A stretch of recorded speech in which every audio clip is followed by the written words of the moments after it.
Well, this last argument against capital punishment is a very clever one, and it's so clever because I think you'll understand it really well. It's got some fancy words at the start. It's miscarriages of justice, but let's have a look what that means. It's quite simple actually. Well, we think of this idea of the legal system, and what I mean by that is just like, the courts, the judges, the policemen, the punishments, the prisons, all these kind of things that make sure that everyone gets what they deserve. Make sure that the criminals who are guilty get found guilty and so on. We can imagine someone does a crime and the police catch them, they take them in, they see the judge and the jury, and we hope that because they're guilty, they'll get found guilty, they then get taken to prison and they get given a punishment which they deserve. That's the justice system.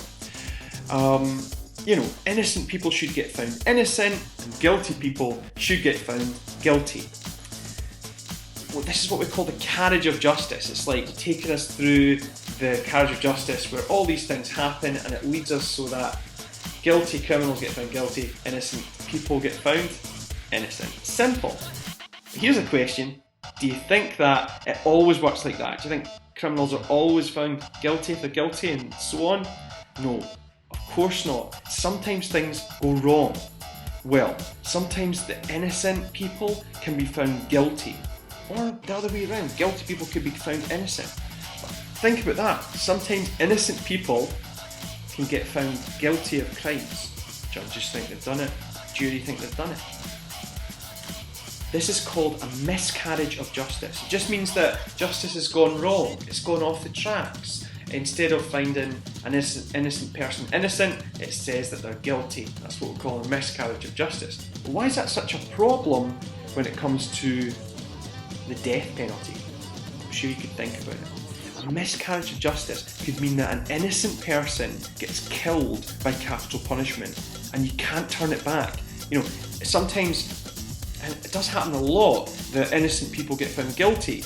They maybe go to jail for a time and then find out they're innocent, and then what happens is they get let out. They might get some compensation as well, sort of paid for the awful thing that happened. But what about an innocent person who gets the death penalty? Can we turn that back? No. And let me tell you this, there are innocent people who've been given the death penalty, and in the United Kingdom as well. So that's one of the reasons, in fact, why people banned it. And that's one of the biggest arguments against capital punishment, is that miscarriages of justice happen. Innocent people get found guilty.